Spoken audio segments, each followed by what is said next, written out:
जब जब सांसारिक दुनिया को देखते हैं तब तब हमें महसूस होता है कि जब सारे इंसान एक ही हैं, सभी को एक सा शरीर, हाथ पैर, बुद्धि, उसके अंदर वासित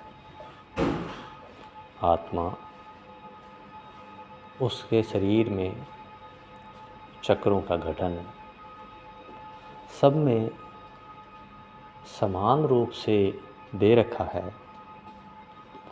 तो ऐसी क्या चीज़ें हैं जिनकी वजह से संसार में अलग अलग तरीके से लोगों को विचार आते हैं, उनका जीवन अलग अलग तरीके से चल रहा होता है, उसी के अनुरूप समस्याएं, दुख, पीड़ा आदि आती हैं, उसी के अनुरूप सुख, सांत्वना, आशीष उत्पन्न होते हैं।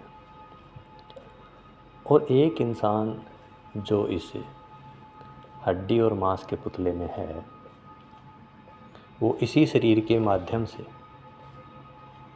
ईश्वर को प्राप्त हो जाता है, और दूसरा इसी शरीर और मन में उलझकर अपने जीवन को व्यतीत करता है। तो क्या चीज़ें समझी जाएं जिनके आधार पे ये निष्कर्ष पे पहुँचें कि हमें क्या करना चाहिए और जीवन को कैसे जीना चाहिए।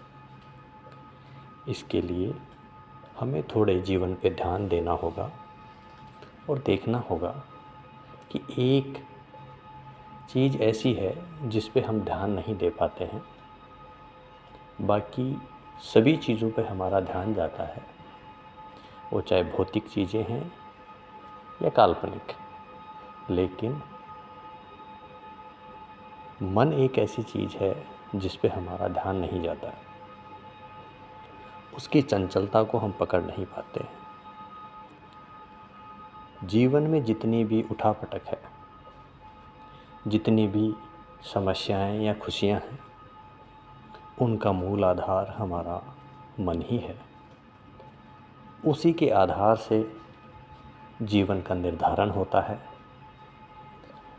उसी मन के द्वारा दिशा तय होती है, स्पीड तय होती है, और उसी के संयोग या वियोग के आधार पर यह जीवन की नाव चलती है। इसलिए इस जीवन को व्यवस्थित करने के लिए सबसे पहले हमें इस मन की परिस्थिति को समझना होगा। तदुपरांत हमें ये समझ में आने लगेगा कि मन को कैसे संभालते हुए उसे अपने जीवन को बेहतर और सुगम बनाने के लिए प्रयोग किया जाए।